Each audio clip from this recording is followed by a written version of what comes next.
नमस्कार, आप देख रहे हैं आज तक। मैं हूं आपके साथ रोहित सरदाना। शाम के 5 बज चुके हैं और वक्त हो चुका है दंगल का। असम सरकार ने सरकारी मदरसों को बंद करने का फैसला किया तो तूफान खड़ा हो गया। एआईडीयूएफ समेत विपक्षी पार्टियों ने इसे आरएसएस का एजेंडा लागू करने की साजिश कहा है। तो असम सरकार की दलील है कि सरकारी खर्च पर अगर कुरान पढ़ाएं तो फिर बाइबल और गीता क्यों ना पढ़ें। असम सरकार सरकारी मदरसों को बंद करने का नोटिफिकेशन नवंबर में निकालेगी। इसी के साथ संस्कृत शिक्षण संस्थानों पर भी सरकार अलग से नोटिफिकेशन निकालेगी। हालांकि इन्हें बंद करने को लेकर साफ तौर पर अभी कोई बात नहीं कही गई। उधर कश्मीर के शोपियान एक मदरसे के 13 छात्रों के आतंक कनेक्शन को लेकर भी हंगामा मचा है। मदरसे के 3 टीचर्स भी गिरफ्तार किए गए। इसलिए दंगल में आज सवाल यह कि मदरसे पर बैन तो सियासत बेचैन। पहले ये रिपोर्ट देखिए, उसके बाद आप बताते हैं आज कि कौन कौन से मेहमान दंगल का हिस्सा बनेंगे। All these madrasas will be converted to a normal regular school, or in some cases the teachers will be transferred to normal regular schools and madrasas will be closed. So government will come out with this notification in the month of November.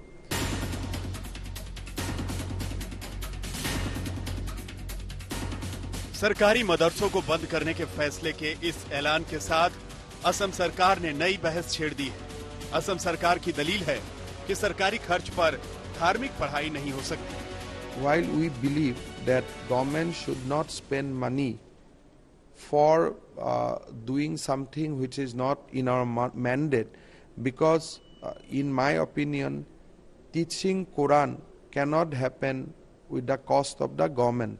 So if we have to teach Quran with the cost of government, then we have to teach both Bible and Bhagavad Gita also at the cost of the government. So we want to bring a similarity, uniformity. सरकारी मदरसों को बंद करने के फैसले का notification नवंबर में निकलेगा, लेकिन फैसले को आरएसएस का एजेंडा बताकर विरोध शुरू हो गया है।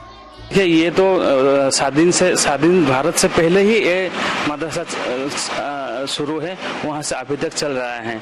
लेकिन इसमें बहुत सारे स्टूडेंट हैं। यहाँ हम भी वहाँ में पढ़ा था, तो पढ़ के उन लोगों ने अभी जब सरकार ने ये बंद करने के लिए चाहा है तो ये सब जीवन इनका बर्बाद हो जाएंगे। लाखों लाख आदमी का बर्बाद हो जाएंगे उनके लाइफ। लेकिन अचानक से इनको बंद करने का ये ऑर्डर जो टीचर्स को यहाँ से वहां ले जा रहा है, ये दुर्भाग्य है। ये मैं समझता हूँ कि सरकार को इसको उड्डय करना चाहिए और इस तरह जो हिटलरी डिसीजन नहीं लेना चाहिए।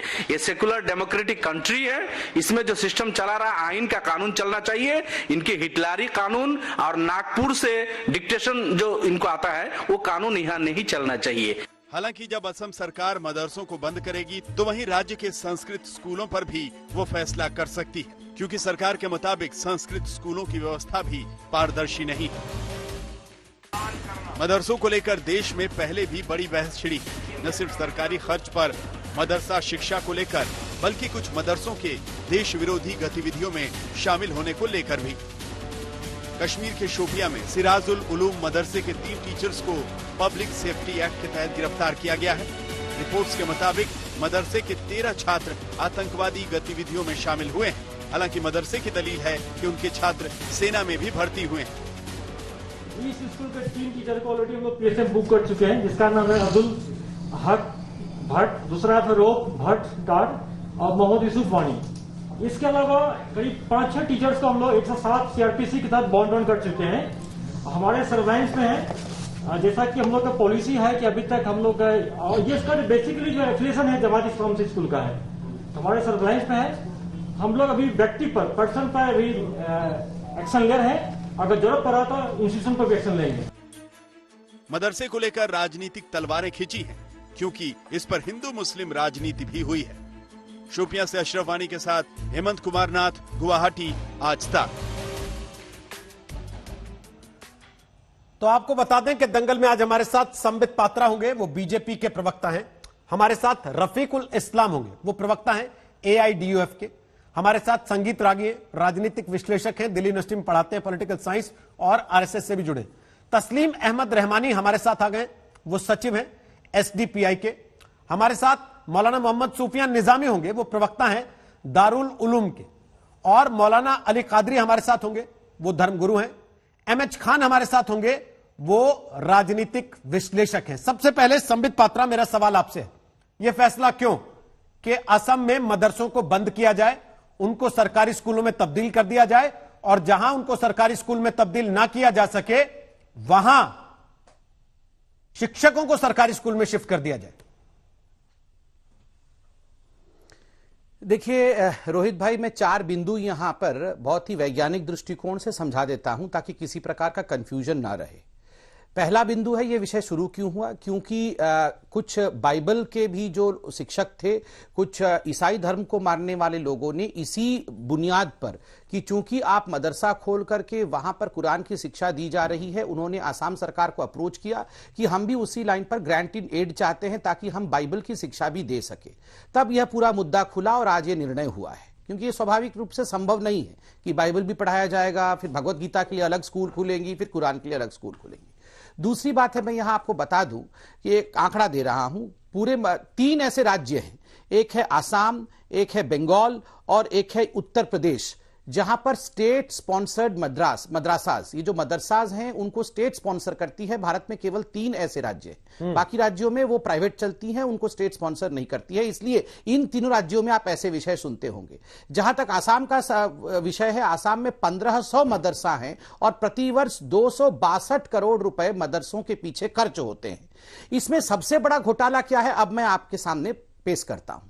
देखिए, जब कांग्रेस की पूर्व सरकार थी, उन्होंने एक कानून बनाया था। वो कानून था इक्विवेलेंस ऑफ डिग्री नोटिफिकेशन।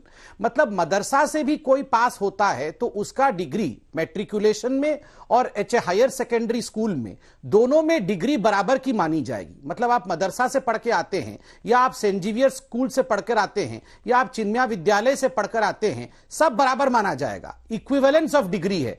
आप मैट्रिक हो सकते हैं सेंट जेवियर से या चिन्मया विद्यालय से, मगर आप अगर मदरसा से भी पढ़ के आए हैं 9 वर्ष, तो आप भी वहां के मैट्रिकुलेट माने जाएंगे, आप हायर सेकेंडरी माने जाएंगे। तो इसमें बैकडोर एंट्री बहुत बड़े तादाद में हो रहा था और करप्शन का एक अड्डा बना हुआ था, और यह उचित भी नहीं है, क्योंकि शिक्षा की स्तर दोनों अलग अलग हैं। यहां पर एनसीईआरटी की किताबें नहीं पढ़ाई जाती हैं, कंप्यूटर नहीं सिखाया जाता है, और डिग्री दोनों को आप सेम दे देंगे तो किस प्रकार चलेगा? और अंतिम बात, यह केवल मदरसे के लिए नहीं है। मदरसे बंद नहीं होंगे, मदरसों को मॉडर्न स्कूल में परिवर्तित किया जाएगा, और जो टीचर्स हैं उन टीचर्स को अलग स्कूल्स में शिफ्ट किया जाएगा, बच्चों को भी मॉडर्न स्कूल में शिफ्ट किया जाएगा ताकि वो आगे चल के डॉक्टर, इंजीनियर इत्यादि बन सके। और संस्कृत महाविद्यालय, विद्यालय इत्यादि 100 ऐसे हैं। मैं ये कंप्लीट कर रहा हूं, चौथा पॉइंट, संस्कृत विद्यालय हैं 100, उनके ऊपर भी आपने कहा निर्णय नहीं हुआ, मैंने अभी बात की है और मंत्री जी ने कहा है कि उनको भी मॉडर्न विद्यालय में कन्वर्ट किया जाएगा। उनको भी मॉडर्न विद्यालय में कन्वर्ट किया जाएगा, क्योंकि ये जो डिग्री इक्विवेलेंस का नोटिफिकेशन था उनके लिए भी था, वहां पर भी डिग्री इक्विवेलेंस लिया हुआ था लोगों ने। ठीक है, रफीकुल इस्लाम हमारे साथ आ गए हैं, वो AIDUF के प्रवक्ता हैं। रफीकुल इस्लाम साहब, स्वागत है आपका। संबित पात्रा कह रहे हैं कि साहब मसला डिग्री के इक्विवेलेंस का है, आप कह रहे हैं कि ये संविधान के खिलाफ जाके कर रहे हैं, क्यों आपको ऐसा लगता है? देखिए, जो आसाम में सरकारी मदरसे हैं, ये तो आजादी से पहले चला आ रहा है, सरकारी बाद में हुआ है। ये सिस्टम, मदरसा का ये सिस्टम है, ये आजादी से पहले से चला आ रहा है। बाद में चल के ये डेफिसिट सिस्टम में काफी दिनों तक चला, और 92-95 में जाके फाइनली ये प्रोविंशलाइज्ड हुआ आसाम सरकार के अंडर में। जैसे स्कूल कॉलेजेस यहाँ चलते हैं, ये भी चलता आ रहा है। तो अभी हेमंत बिश्व शर्मा जी जो यहाँ एजुकेशन मिनिस्टर है, मैं खुद MLA हूं उनके साथ 11 से, तो ये 15 साल से यह एजुकेशन मिनिस्टर है।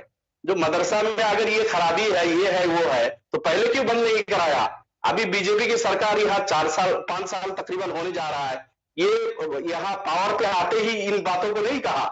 अब हेमंत बिश्व कांग्रेस में थे, 10 साल वहां भी एजुकेशन मिनिस्टर रहे, इन मदरसा में जाके बहुत लंबी भाषण दी कि यहाँ अच्छी एजुकेशन है, जनरल एजुकेशन भी है, मॉरल टीचिंग, रिलीजियस एजुकेशन भी है, तो दो तरह की एजुकेशन है, अच्छा इंस्टीट्यूशन है, चलना चाहिए, कितनी तकरीर उनके है, लेकिन अभी इलेक्शन है सामने, इन लोगों ने जो वादा किया था वादा को पूरा नहीं कर पाया। लोगों के सामने जाने के इनके पास जो इशू जिसको लेके जाना है वो लेके जाएंगे तो इनको नुकसान होगा। इसलिए अभी देखिए ये मदरसा मस्जिद और इस तरह की बातें इनकी जो पुरानी आदत है वो कर रहे हैं। लेकिन इस्लाम साहब, प्रोविंशियलाइज सिस्टम, आप खुद एमएलए हैं, आप खुद एमएलए हैं, आप लोगों के वोट से सदन में पहुंचते हैं उनकी बात रखने के लिए। एक, क्या आपने सदन में विरोध नहीं किया इस चीज का?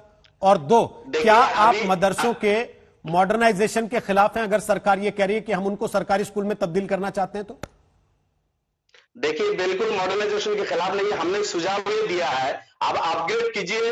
पहले से यहाँ 10th तक जनरल एजुकेशन है, science, social science, maths, Assamese, Hindi है, 10th तक है, 12th तक आप कीजिए, उसमें आर्ट्स और कॉमर्स का भी प्रोविजन आप रखिए।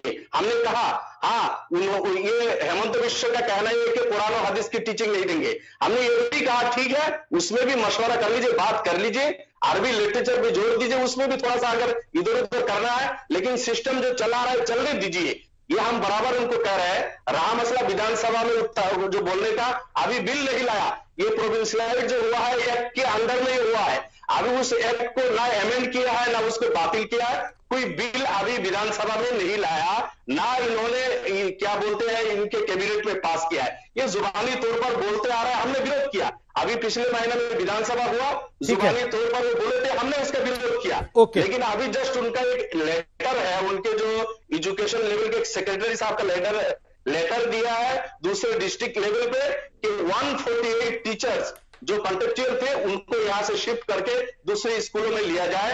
हमने खुद उनके पास एजुकेशन मिनिस्टर से मिले, मेमोरेंडम दिए, हमने बोला ठीक है सर, गलत है। आप जो बात कह रहे हैं मैं संबित पात्रा से उसका जवाब ले लेता हूं, क्योंकि संबित पात्रा आपने कहा कि डिग्री इक्विवेलेंस का मसला है, लेकिन हेमंता बिस्वा शर्मा ने एक लाइन बड़ी क्लियरली कही है जिसका जिक्र अभी इन्होंने किया।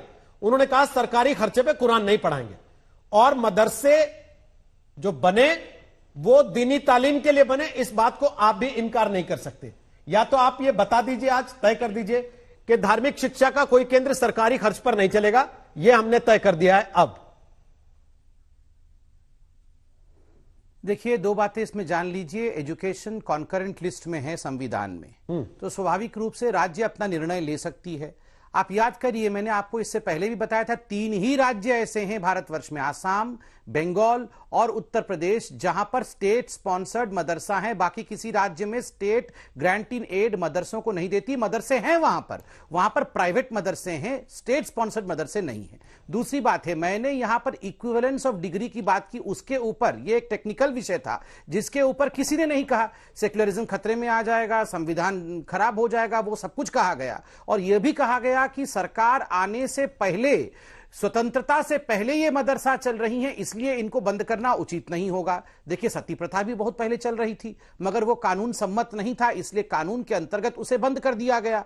जो चीज कानून के सम्मत नहीं है उसे आज बंद करना है या परसों क्यों नहीं बंद हुआ, इस प्रकार का दलील हम नहीं दे सकते हैं कि परसों बंद नहीं हुआ था तो आज बंद नहीं होगा। मैंने बार बार कहा, यह केवल मदरसों के लिए नहीं है, क्योंकि कुछ ऐसे पादरी भी आए थे जिन्होंने यह डिमांड किया था कि आप अगर मदरसों को ग्रांट इन एड देते हैं और वहां 4 अरेबिक कॉलेज भी हैं, तो आप बाइबल कॉलेज भी खोलिए और बाइबल के लिए, बाइबल पढ़ाने के लिए हमें ग्रांट इन एड दीजिए, हम अपने इंस्टीट्यूट्स चलाएंगे। तो आप बताइए, कल को मैं जाके कहूंगा मैं भगवत गीता पढ़ाने के लिए वहां इंस्टीट्यूट खोलना चाहूंगा, आप मुझे ग्रांट इन एड देंगे क्या? क्या यही समानता है जो हम कॉन्स्टिट्यूशन में equivalence in front of law की बात करते हैं कि सब समान है? क्या यह समानता होगी? आप प्राइवेट मदरसा बिल्कुल चलाइए, और जहां तक मदरसों में शिक्षा की बात है उसमें रत्ती भर की कमी नहीं होगी। उसको अपग्रेडेशन करना, उसको मॉडर्नाइज करना, उन बच्चों को कहीं निकालना नहीं बल्कि और अच्छे स्कूल में उनको परिवर्तित करना, टीचर्स की सैलरी में बढ़ोतरी करना, उनके अच्छे स्कूल में भेज देना, इसमें क्या बुराई है? हम कहां कुछ खराब कर रहे हैं? संस्कृत स्कूल को भी तो बंद कर रहे हैं। ओके, तस्लीम रहमानी कुछ कहना चाह रहे हैं, बोलिए तस्लीम रहमानी। नहीं, मैं चंद चीजें कहना चाहता हूं। बहुत सारी बिंदुओं का जिक्र कर दिया संबित पात्रा जी ने, लेकिन बहुत बुनियादी बातों को नजरअंदाज कर रहे हैं। पहली चीज, पब्लिक मनी क्या चीज है? पब्लिक मनी है, टैक्स से जो पैसा कलेक्ट करती है state government and central government, वो पब्लिक मनी है। और सब 137 करोड़ लोग सड़क पे चलने वाले भी जो है वो टैक्स देते हैं, या भीख मांगने वाला आदमी भी टैक्स देता है। इतना ज्यादा टैक्स लेता है। 1000 किलोमीटर का सफर तय कीजिए तो आपको 2000 रुपए टोल टैक्स दे देना पड़ता है, इतना टैक्स दिया जाता है। वो है पब्लिक मनी। और उस पब्लिक मनी पे तमाम 137 करोड़ लोगों का बराबर का हक है। आपको तकलीफ क्या है? अगर कुरान शरीफ कोई पढ़ना चाहता है तो पढ़ दे दीजिए, बाइबल पढ़ना चाहता है तो पढ़ाइए, गीता पढ़ाना चाहता है तो पढ़ाइए, आप उसको क्यों रोकना चाहते हैं? और भारत का एजुकेशन सिस्टम जो ट्रेडिशनल एक सिस्टम है, उसकी समझ संबित पात्रा को शायद अभी नहीं है। उनको समझना पड़ेगा कि सैकड़ों साल से जो हमारा सिस्टम चला जा रहा है, ये कह सकते हैं एक जबान में कि वो पूरा का पूरा सिस्टम ही गलत है, लेकिन जिन लोगों ने उसको अडॉप्ट कर रखा है उनसे पूछिए उनके लिए वो कितना जरूरी है और कितना गलत है। ये बात की बात है कि मदरसा बोर्ड कहाँ है, कहाँ नहीं है, टेक्निकल उसके एस्पेक्ट क्या है, लीगल एस्पेक्ट क्या है, वो कहाँ कोर्ट में जाएगा, पॉलिटिकल, मैं उसकी बात ही नहीं कर रहा। मैं कह रहा हूं कि आप 3 स्टेट में नहीं है, बिहार में भी मदरसा बोर्ड मौजूद है, यहां भी उसकी ग्रांटी रेट होती है। और सिर्फ मदरसों को ग्रांटी रेट नहीं होती, शिशु मंदिरों को भी होती है, और बहुत सारे इस किस्म के विद्यालय मौजूद है। तो आप ये कहते हैं कुरान नहीं पढ़ाएंगे, एज इफ जो विश्वास भी कह रही है सेकुलर आदमी था, लोग कहते हैं कि ही वाज सब secular person belonging to the Congress party, now वो बीजेपी में आ गए। तस्लीम साहब, मैं एक सवाल पूछना चाहता हूं आपसे।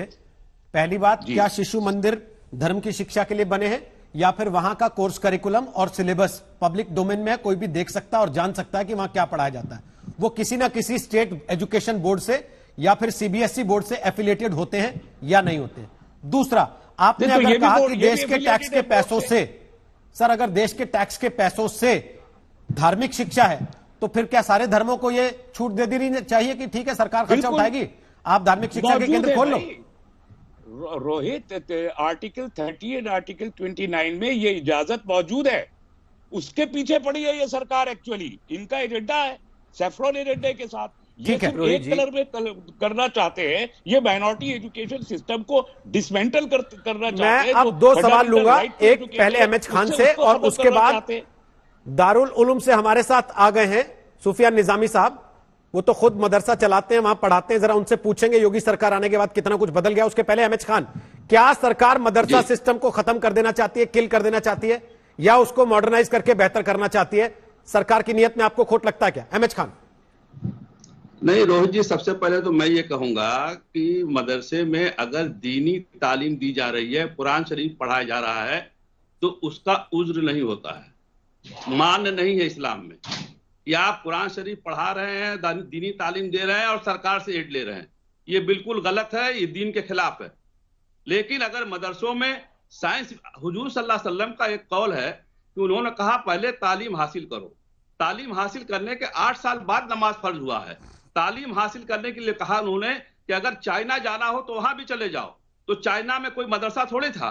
चाइना में जाने का मतलब ये था कि आप टेक्नोलॉजी भी अख्तियार करिए, टेक्नोलॉजी भी पढ़िए, साइंस भी पढ़िए, डॉक्टरी भी पढ़िए। लेकिन आज मदरसे साहब वो हदीस भी सुनाइए, वो हदीस सुनाइए जो तालीम के मुतालिक है। एग्जैक्ट वर्ड सुना दीजिए, उर्दू तर्जुमा सुना दीजिए। चलिए आप तालीम के मुतालिक जो हदीस है वो सुनाइए, सुनाइए। कह तो रहा हूं यही कहा उन्होंने कि अगर तालीम हासिल करना है। रहमानी साहब, आपको हदीसें सुननी है तो यहाँ मेरे साथ ऐसे लोग भी बैठे हैं जो हदीसें भी सुना देंगे आपको, और फिर आप फंस जाएंगे उसमें, क्योंकि वो जितनी हदीसें सुनाएंगे आपको भी कईयों के मतलब नहीं आते होंगे। इसलिए मसला एक दूसरे की टेस्टिंग का नहीं है ना।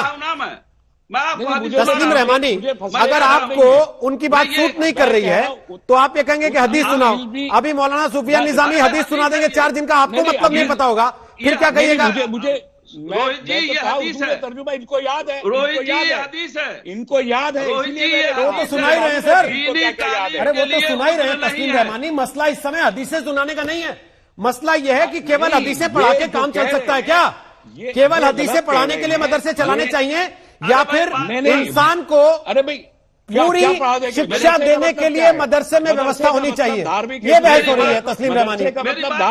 तस्लीम रहमानी, तस्लीम रहमानी, एक सेकंड रहमानी साहब, आप उनको बोलने नहीं दे रहे, ये गलत बात।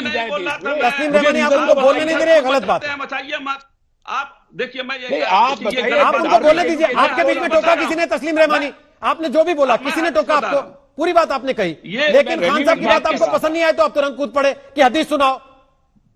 मैं हदीस सुना रहा हूँ। आप रेलिवेंट रोहित बात साहब, तो मैं करेंगे हदीस ना, सुना रहा आप हूँ। एक अरे तो डिबेट बोलने तो में दीजिए उनको हदीस पहले। सुना रहा हूँ। सीरियस डिबेट है। मैं अरे भाई आप बिना बोलिए, सवाल बोलिए, ये बोलिए, नहीं बोलिए है बात को। आज ये सवाल नहीं है कि क्या पढ़ाए मदरसों में, सारे क्या ना सवाल पढ़ाए, और सारे मदरसों जवाब का आप सिलेबस पहले से क्या तय होगा। करके बैठे सवाल हैं, ये है तो कि इम्तिहान में जाते ये क्यों हैं जो तस्लीम है, रहमानी? अपने- जब अपने सारे रिजल्ट सवाल आपके होने पास के पहले से बाद हैं, सारे एक जवाब कहावत आपने क्या तय है? कर रखे हैं कि यही छापने हैं, तो फिर इम्तिहान में बैठते क्यों नहीं, नहीं, हैं? आप- अपनी डिग्री मान नहीं, लीजिए आप ये स्वयंभू बताइए कि ना, मैं पास आप- हूं आप- और मैं डॉक्टर भी हूं। रोहित ये मौजूद नहीं है। सर ये आप मौजूद कैसी बातें नहीं कर है रहे कि हैं? मदरसे आप में दूसरे क्या आदमी पढ़ाए, को क्या सुनना ना नहीं चाहते पढ़ाए। और फिर अपने आप को मौजूद सबसे ये- ज्यादा मौजूद सेक्युलर ये है और कि सबसे ज्यादा मदरसों- टॉलरेंट भी मदरसों कहलाना में चाहते हैं। फंडिंग हो या ना हो, सरकार नहीं की नहीं गलत है। आप देखिए, सुनना चाहते अब नहीं मेरी दूसरे बात को, सुनो। सरकार पहले की से फंडिंग हो सर्टिफिकेशन या लेके ना हो, चलना चाहते ये हैं कि मौजूद मैं है। ही सेक्युलर और मैं मदरसों में क्या टॉलरेंट हूं। पढ़ाए, क्या ना पढ़ाए, ये अभी मौजूद तो नहीं है। दूसरा विचार एक आदमी ने पूरा रखा नहीं, आपका इंटॉलरेंस पहले खुल के सामने आ गया।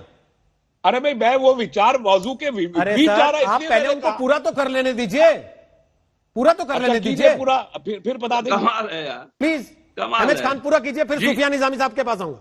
बोलिए। रोहित जी, ये हदीस है कि कुरान शरीफ दीनी तालीम में उज्र नहीं है। दीनी तालीम, कुरान शरीफ और दीनी तालीम देने का पैसा नहीं ले सकता कोई। दूसरी बात यह है कि मदरसे में क्या होता है कि जो एडेड मदरसे हैं वो भी, जो नहीं एडेड है वो भी, वो कुरान शरीफ हिफ्ज कर लेते हैं, हाफिज हो जाते हैं बेचारे। किसी मस्जिद में इमाम हो जाते हैं, 1200 रुपया पाते हैं, न घर का खर्च चलता है न परिवार का खर्च चलता है। तो ऐसे शिक्षा से क्या फायदा है?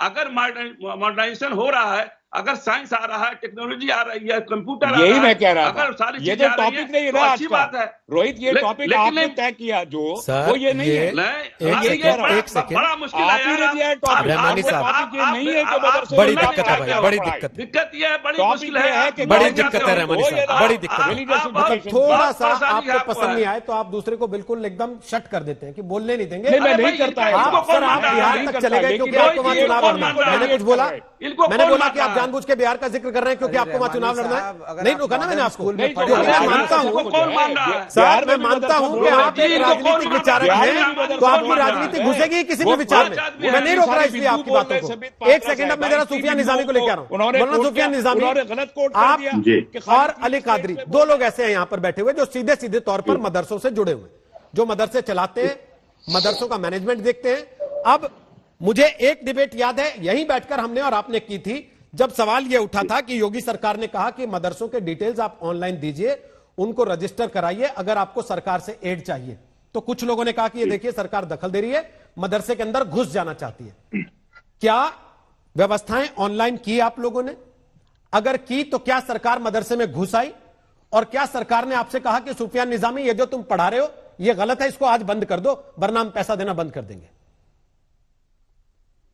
देखिए रोहित भाई, चंद बातें अर्ज करनी है। सबसे पहले तो ये है कि जो बात आसाम गवर्नमेंट के मिनिस्टर साहब ने कही कि कुरान की तालीम देने के लिए सरकारी पैसे का इस्तेमाल नहीं होना चाहिए, तो मैं आपको याद दिला दूं, जाहिर है आपके इल्म में होगा कि 2014 में जब गवर्नमेंट सरकार, मरकजी हुकूमत पावर में आई थी, खासतौर पर बीजेपी की हुकूमत, उस वक्त में एक स्लोगन चला था कि एक हाथ में कुरान होगा, एक हाथ में लैपटॉप होगा जी। और मदरसा मॉडर्नाइजेशन की एक स्कीम बड़े पैमाने पर हमारे हरदिल अजीज वजीर आजम साहब की तरफ से इम्प्लीमेंट करने की कोशिश की गई। तो ये बात तो यहाँ पर क्लियर हो जाती है कि सरकार की तरफ से, यानी वजीर आजम की तरफ से ये मंशा कतई तौर पर नहीं थी कि जिस भी मदरसे को मॉडर्नाइज किया जाएगा उसमें कुरान की तालीम नहीं दिलवाई जाएगी या नहीं देनी दी जाएगी, क्योंकि स्लोगन यही था कि एक हाथ में कुरान होगा और दूसरे हाथ में लैपटॉप होगा। ठीक है, यानी कुरान के साथ जो मॉडर्न एजुकेशन होगी उसका इम्प्लीमेंट किया जाएगा। अब वो बात अलग है कि वो जमीन पर अभी तक नहीं उतर पाया और उसका सही जवाब संबित पात्रा साहब दे पाएंगे, क्योंकि वो जाहिर है कि उनकी पार्टी से रिलेटेड ये मसला है कि वो मॉडर्नाइजेशन स्कीम पूरे हिंदुस्तान के मदरसों में और खासतौर पर आसाम में अभी तक क्यों नाफिज नहीं हो पाई, क्योंकि बीजेपी के एक मिनिस्टर को ये बात खुद कहनी पड़ रही कि मॉडर्नाइजेशन स्कीम यहाँ पर लागू की जाएगी। ठीक। दूसरी बात यह है कि देखिए, आपने देखा होगा रोहित भाई कि उत्तर प्रदेश के अंदर, जब आपने अभी जिक्र किया कि बड़े पैमाने पर जब मदरसों का एक स्वच्छता अभियान चलाया गया और फर्जीवाड़े को खत्म किया गया, तो सबने उसकी तारीफ की और ये बात कही कि भाई जो लोग फर्जी तरीके से सिर्फ पेपर पे मदरसे चला रहे हैं, जो जिनका जमीन से कोई लेना देना नहीं है, तालीम से दूर दूर का कोई रिश्ता नहीं है, उन लोगों पर कार्रवाई होनी चाहिए। वो मुसलमानों के नाम पर या माइनॉरिटीज के नाम पर जो भी फंड इकट्ठा कर रहे हैं वो बेबुनियाद है, झूठा है और उम्मत के साथ, कौम के साथ एक फ्रॉड कर रहे हैं। ये बात हुई, यहाँ पर ऑनलाइन फॉर्म भरे गए, सारे मदरसों को मॉडर्नाइज करने की कोशिश की गई, सारे मदरसों का एक कहते नहीं कि ऑनलाइन उसका एक सिस्टम हुआ डेटाबेस जो बना, काफी हद तक कामयाब, डेटा वाइज बना और काफी हद तक कामयाब रहा। लेकिन अभी भी कुछ और अक्सर मदरसे ऐसे होंगे जहां पर भी एनसीईआरटी की बुक्स नहीं पहुंच पाई हैं, उस पर भी गौर करने की जरूरत है। तो मैं सिर्फ इस बात को अर्ज करना चाहता हूं कि मदरसा कुरान की तालीम देता है जिसका बुनियादी मकसद दीनी तालीम होता है, लेकिन उसके साथ साथ अगर आप दारुल उलूम फिरंगी महल ईदगाह अशबाब में आए तो यहाँ कंप्यूटर की भी तालीम होती है, बड़े पैमाने पर कंप्यूटर की तालीम दी जाती है, साइंस की तालीम दी जाती है, इंग्लिश की तालीम दी जाती है। और अल्लाह का फजल व करम से ये है कि हम कोई एड भी नहीं लेते, ये जो अवामी चंदे पर मदरसे चलते हैं। लेकिन जहां पर खामियां हैं उन खामियों को आप दुरुस्त करें। चूंकि वजीर आजम का ये नारा था, वजीर आजम का ये एक स्लोगन था कि कुरान होगा, लैपटॉप होगा, आप जो कह रहे हैं जायज बात, मैं उस पर संबित पात्रा से जवाब ले रहा हूं, लेकिन ये बताते हुए कि उस रोज भी जब ये नारा दिया गया था, एक हाथ में कुरान एक हाथ में कंप्यूटर, यहां जो चेहरे दिख रहे हैं उनमें से कई यहां उस वक्त भी बैठे थे और खुल के विरोध कर रहे थे कि ये क्या मतलब हुआ, ये क्या साबित करना चाहते हैं ये कह के। उनसे भी सवाल लूंगा मैं, उसके पहले संबित पात्रा जवाब दे रहे हैं, फिर मौलाना अली कादरी आपके पास आऊंगा, वो भी मदरसे से जुड़े, उनका क्या कहना है वो सुनेंगे। संबित पात्रा बोलिए। नहीं, बिल्कुल ठीक कहा। अभी मैंने निजामी साहब को सुना, बिना चिल्लाते हुए, हमसे डिफर करते हुए भी अच्छे तरीके से अपने विषय को रखा। बिल्कुल सही, प्रधानमंत्री ने कहा था मदरसा जो है वो मॉडर्नाइज होना चाहिए, उसके लिए अपने पहले बजट में 100 करोड़ रुपए का प्रावधान भी किया था। चाहे आप सरकारी खर्च पे चलने वाले मदरसे हों या चाहे प्राइवेट मदरसे हों, सभी के लिए प्रावधान था। 22,000 करोड़ रुपए का माइनॉरिटी वेलफेयर फंड जो ये पूरा का पूरा हमारे बजट में आता है वो इन्हीं सब चीजों पे खर्च हो रहा है। 3T का कंसेप्ट जो मुख्तार नकवी जी ने इसमें इंट्रोड्यूस किया था प्रत्येक मदरसे के लिए, टिफिन, टीचर एंड टॉयलेट, इसके आधार पर आप देखिए मदरसा कितना मॉडर्नाइज भी हुआ है पूरे हिंदुस्तान में। चौथी बात मैं कहना चाहता हूं, ठीक है एक हाथ में कुरान होना चाहिए, एक हाथ में लैपटॉप होना चाहिए, मगर कभी भी अगर कुछ लोगों के मन के अंदर भ्रष्टाचार है तो भ्रष्टाचार को दूर करना पड़ेगा। इसीलिए मैंने यहां टेक्निकल विषय उठाया था कि इन मदरसों और कुछ और संगठनों की जो ये स्कूल्स चल रही हैं उनमें लेटरल एंट्री मिल रहा है करप्शन के माध्यम से, इक्विवेलेंस ऑफ डिग्री। आपका बच्चा दूसरे स्कूल में जाता नहीं है, बराबर की डिग्री मदरसे से ले जाता है, जिससे एक बहुत बड़ा घोटाला नेक्सस चल रहा है। और दूरी बात है, इसी के तर्ज पे बाइबल पढ़ाने की भी डिमांड आ गई है, तो अब सरकार क्या करेगी? इन दोनों चीजों को आपको ध्यान पे रखना होगा। निजामी साहब मॉडर्नाइज भी करना है और करप्शन भी नहीं होने देना है। संबित जी, जिस चीज पे आप सवाल उठा रहे हैं उसके बारे में कुछ बता रहे हैं, फिर मौलाना अली कादरी से पूछता हूं एक सवाल। बोले निजामी साहब जल्दी। संबित भाई आपने बड़ी खूबसूरती के साथ बात कही, लेकिन जो मैंने सवाल किए थे आपसे उसका आपने जवाब नहीं दिया। आपने कहा कि साहब मॉडर्नाइजेशन स्कीम चली और इतना इतना फंड आया, वो आप बेहतर जानते होंगे आंकड़ों के पेश क्या होते हैं, लेकिन जमीन पर रोहित भाई अगर आप देखेंगे तो ये नहीं। दूसरी बात आपने कही भ्रष्टाचार। मैं आपसे बड़ी माजरत के साथ ये कहना चाहता हूं कि मदरसों में अगर आप एजुकेशन को हटा दें, कंप्यूटर नहीं पढ़ाया जाता है, साइंस नहीं पढ़ाया जाता है, कुछ नहीं पढ़ाया जाता है, सिर्फ कुरान और हदीस की तालीम दी जाती है। मदरसे का पढ़ा हुआ एक भी बच्चा, हिंदुस्तान के अंदर जितने भी स्कैम हुए हैं, आप एक भी घोटाले में मदरसे के बच्चे का नाम बता दीजिए तो मैं आपकी सारी बातें तस्लीम कर लूंगा। एक वाहिद शख्स जिसने हिंदुस्तान के अंदर बड़े पैमाने पर घोटाला किया, कॉलेज के पढ़े हुए, यूनिवर्सिटी के पढ़े हुए तमाम लोग। मैं इसका जवाब देता हूं। निजामी साहब, आप मतलब आप कैसी बात कर रहे हैं? अभी उसके बाद क्या होगा जब मैं जैसी जिक्र लाऊंगा शोपियां के मदरसे का, जिसके 3 टीचर अभी पकड़े गए हैं और जांच चल रही है कि 13 आतंकवादियों का कनेक्शन इस मदरसे के साथ था। इसीलिए मैं इन दोनों चीजों को, दोनों बहसों को बिल्कुल अलग लेके चल रहा हूं। रोहित भाई, मदरसे का मॉडर्नाइजेशन एक अलग विषय है और आतंक का आरोप एक अलग विषय है।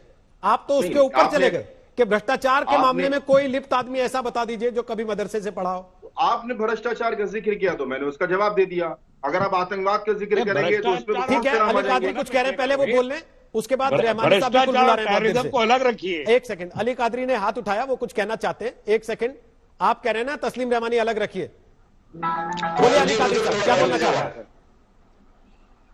सबसे पहले तो ये कि जो है मैं कोई डायरेक्टली मदरसा चलाता नहीं हूं, लेकिन बहुत सारे मदरसों के एडमिनिस्ट्रेशन कमेटीज को जो है मैं देखता हूं और बहुत सारे मदरसों की कमेटीज में मेरे कुछ पद हैं और मैं मदरसों के लिए बहुत करीब से मैं मदरसों के हालात देखा हूं। तो सबसे पहले आपको यह कहना चाहूंगा कि मेरे नजर में जितने मदरसे न सिर्फ तेलंगाना बल्कि आंध्र प्रदेश और कर्नाटक में जो मदरसे चलते हैं उसके अंदर एक अंग्रेजी की क्लास होती है, जो इंग्लिश की क्लास होती है, कंप्यूटर की क्लास होती है, जो मॉडर्न एजुकेशन के ऊपर पूरी तरीके से मदरसों में तवज्जो दी जा रही है। और ये जो हमारे आसाम के जो मंत्री का जो स्टेटमेंट है, जो कानून जियो जारी करने वाले हैं, ये बात तो बड़ी क्लियर है कि जो भी प्रदेश में बीजेपी गवर्नमेंट है उनका रिमोट नागपुर से चलता है। और नागपुर की ये पुरानी तमन्ना है कि यहाँ के तमाम मदरसों को नुकसान पहुंचाया जाए और दीनी तालीम का जो एक सिस्टम इंडिया में चल रहा है, जो संविधान हमें हक दिया है, उसको तबाह ताराज करने की नागपुर की पुरानी कोशिश है। लेकिन हमारा संविधान जिंदाबाद है, ये चीज कभी नहीं होगी। 6 साल में कितना नुकसान हुआ मदरसों को? हम हिंदुस्तान के शहरी हैं, हम टैक्स पे करते हैं। अगर वो ग्रांटीनियत देते हैं तो कोई सरकार हम पर एहसान नहीं करती। सर 6 साल में नुकसान कितना हुआ मदरसों को? हैं, आप मैनेजमेंट से जुड़े हैं, बहुत सारे मदरसों के चलाते हैं उनको। ऐसी मंदिरें हैं जहां पर फंड दिया जा रहा है, तो अगर कोई मदरसे को फंड मिलता है तो कोई सरकार हम पर एहसान नहीं कर रही है, ये हमारा हक है, हम ले सकते हैं। मेरा सवाल का जवाब नहीं दिया आपने। मैंने कहा 6 साल में मदरसों को कितना नुकसान पहुंचाया इस सरकार ने? जी साहब, ये तो जो है आप मीडिया पर्सन है, आप बखूबी बता आपको सकते पता हैं नहीं है कि सिर्फ हिसाब नहीं है उसका मतलब। जितनी मुस्लिम कम्युनिटी है उनको कितना नुकसान पहुंचाया गया, आप एज ए मीडिया पर्सन बिल्कुल ही ईमानदारी के साथ बताइए। आपने एक बात कही, मैंने उससे एक सवाल पूछा, तकलीफें दी गई। आप कह रहे हैं कि ये रिसर्च मीडिया कर ले, मतलब आप रिसर्च नहीं करेंगे, केवल बैठ के कुछ भी बोल देंगे, उसके बाद लोग परखते हैं कि आपने सच बोला कि झूठ बोला। आपकी जबान से हम सुनना चाहते हैं कि मैंने आपसे पूछा 6 साल में कितना नुकसान मदरसों को पहुंचाया। आपने खुद बताया कि आप कई मदरसों के मैनेजमेंट बोर्ड के हिस्से हैं, तो आप जिन मदरसों के मैनेजमेंट या बोर्ड के हिस्से हैं उनमें कितने मदरसों को केंद्र सरकार ने नुकसान पहुंचाया 6 साल में? देखिए रोहित, आप पहली बात तो यह कि हमारे मदरसों में इन्वॉल्वमेंट की मुसलसिल कोशिश की जा रही है।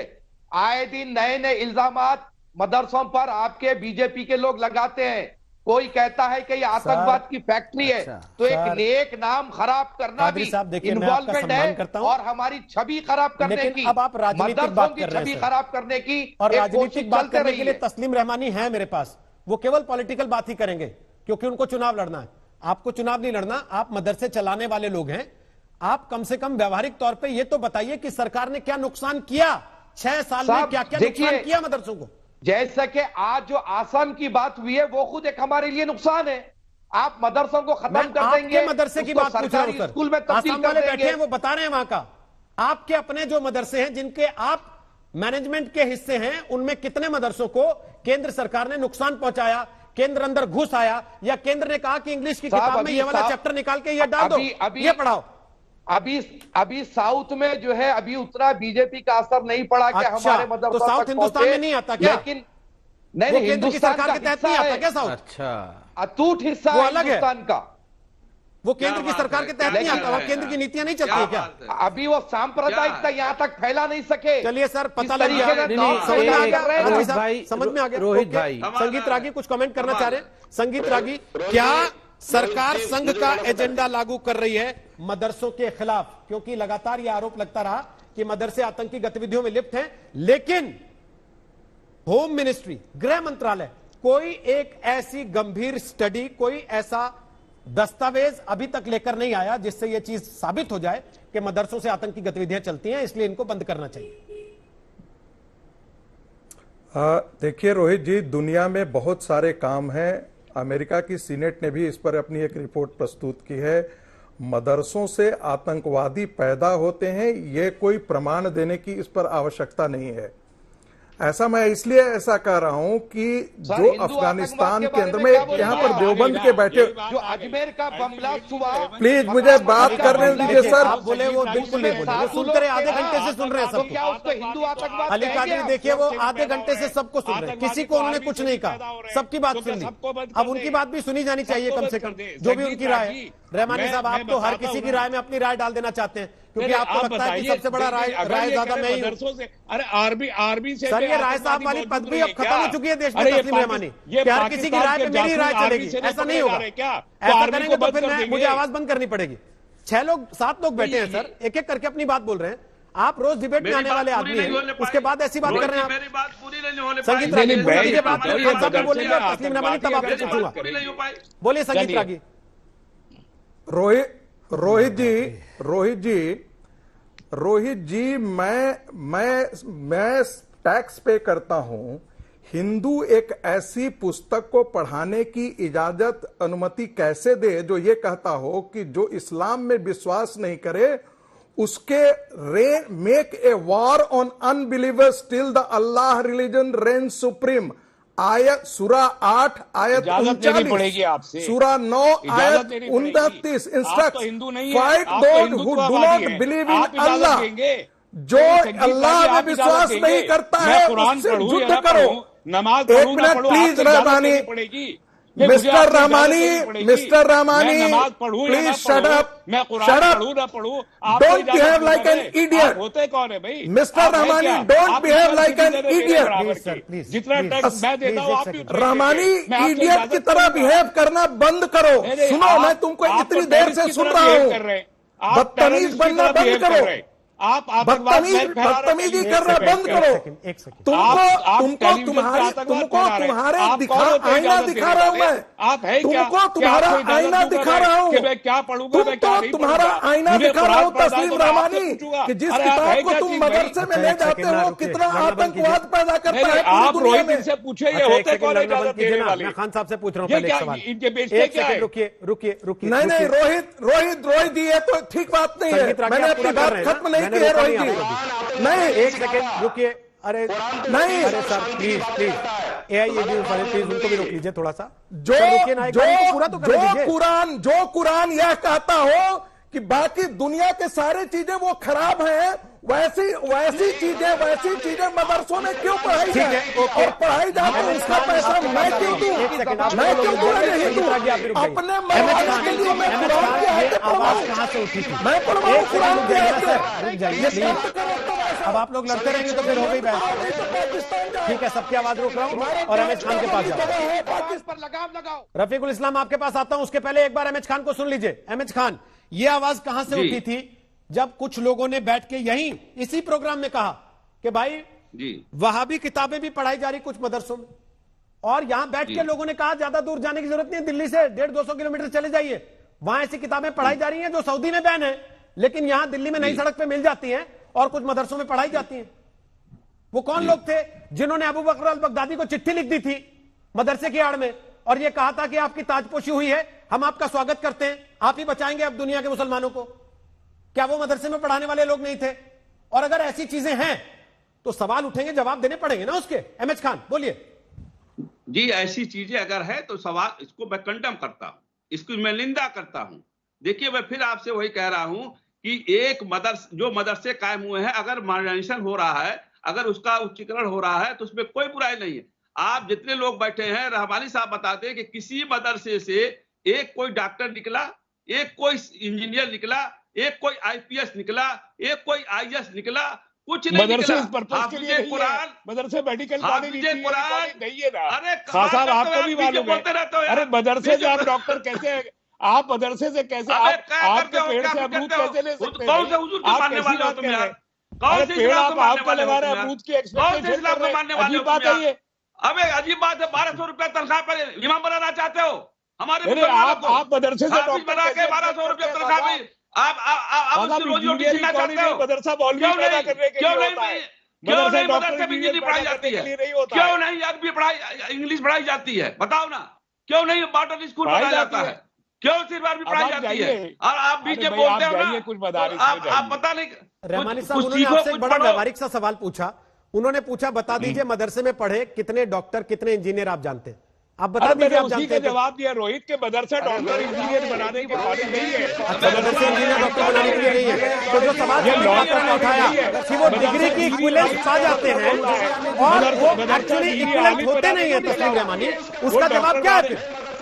आप तस्लीम रहमानी, जो सवाल उन्होंने पहला उठाया कि डिग्री की इक्विवेलेंस मिल जाती है लेकिन पढ़ाई इक्विवेलेंट है नहीं, तो उसका जवाब क्या है तस्लीम रहमानी बताइए?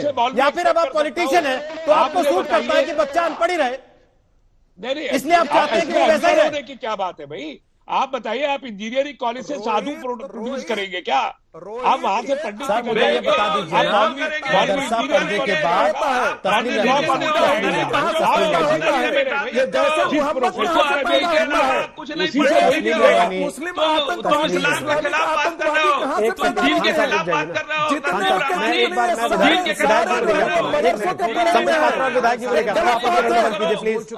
एक सेकंड प्लीज खान साहब, उससे हासिल करो। ओके ये इस्लाम कहता है कि जिससे मिल जाए, जहां से मिल जाए तालीम हासिल करो। तालीम पे तुम्हारा जोर ही नहीं है। तुम्हारा जोर तो ये है कि रागी साहब आप रुक जाइए प्लीज। मैं जरा रफीकुल इस्लाम और संबित पात्रा दोनों को स्क्रीन पे ला रहा हूं।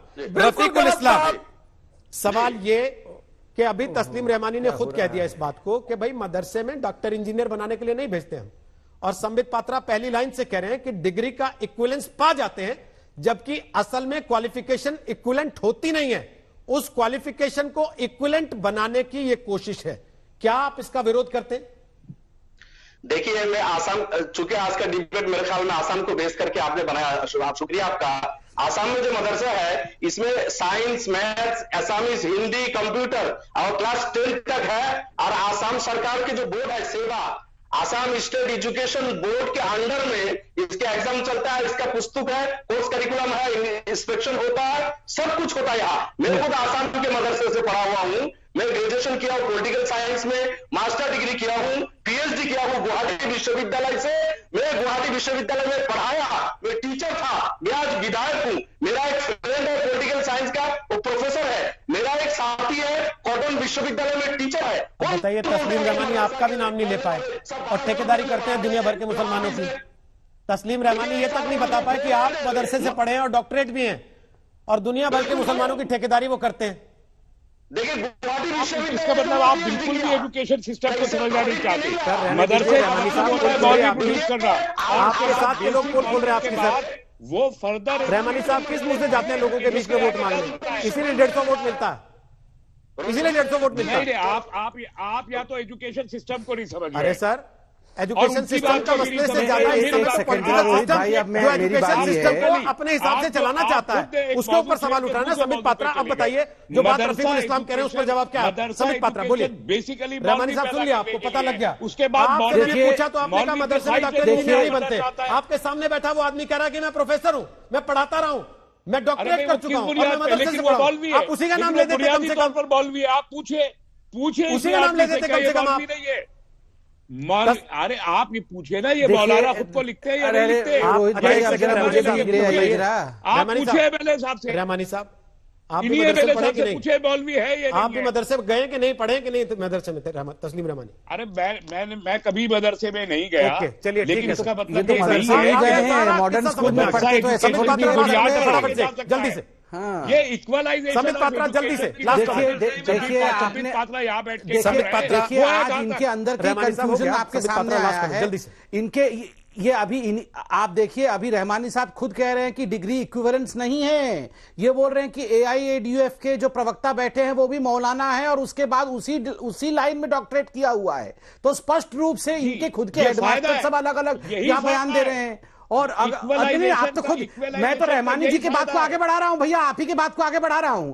बिल्कुल मैं कह रहा हूं, ये जो डिग्री इक्विवेलेंस का गोरख धंधा चल रहा है उसको बंद करने की आवश्यकता है, और उसी को स्ट्रीमलाइन करने के लिए आसाम ने एक बहुत बड़ा मुद्दा उठाया है। दूसरी बात मैं कह दूं, जब भगवत गीता किसी स्कूल में पढ़ाया जाता है तो ये सारे लोग हम पे टूट पड़ते हैं कि अच्छा भगवत गीता पढ़ाया है, नागपुर ने तुम्हें भेजा है भगवत गीता पढ़ाने के लिए, अभी बोल रहे पढ़ाओ ना भगवत गीता, पढ़ाओ ना। हमने रोका है क्या भगवत गीता पढ़ाने के लिए? आप रोज, ये रहमानी जी रोज बैठ के बोलते थे भगवत गीता नहीं पढ़ाना चाहिए, किसी स्कूल में भगवत गीता अगर पढ़ाया जाता है तो वो गैर संवैधानिक है, आरएसएस का एजेंडा है। आज बोल रहे पढ़ाओ, किसने रोका पढ़ाने के लिए? ये दोगला मापदंड नहीं। समय खत्म हो गया। हम उस दौर में है जिस वक्त देश एक नई राष्ट्रीय शिक्षा नीति की तरफ कदम बढ़ा रहा है। उसमें कम से कम इस तरह के विवाद खत्म हो जाने चाहिए कि कोई धार्मिक एजेंडा लाना चाहता है या कोई राजनीतिक एजेंडा लाना चाहता है। एजेंडा केवल एक होना चाहिए, जो बच्चे वहां स्कूलों में पढ़ते हैं उनकी बेहतरी का, उनको बेहतर इंसान बनाने का, बेहतर नागरिक बनाने का और बेहतर प्रोफेशनल्स बनाने का, जो देश की अर्थव्यवस्था को और देश के भविष्य को बेहतर बनाने में योगदान दे सके। आज हमने आपसे सवाल पूछा था कि क्या असम में सरकारी मदरसों को बंद करने का फैसला ठीक है? जवाब जो हमारे पास आए 94%, 94% लोगों को लगता है हाँ फैसला ठीक है, जबकि 6% लोगों का कहना है कि फैसला सही नहीं।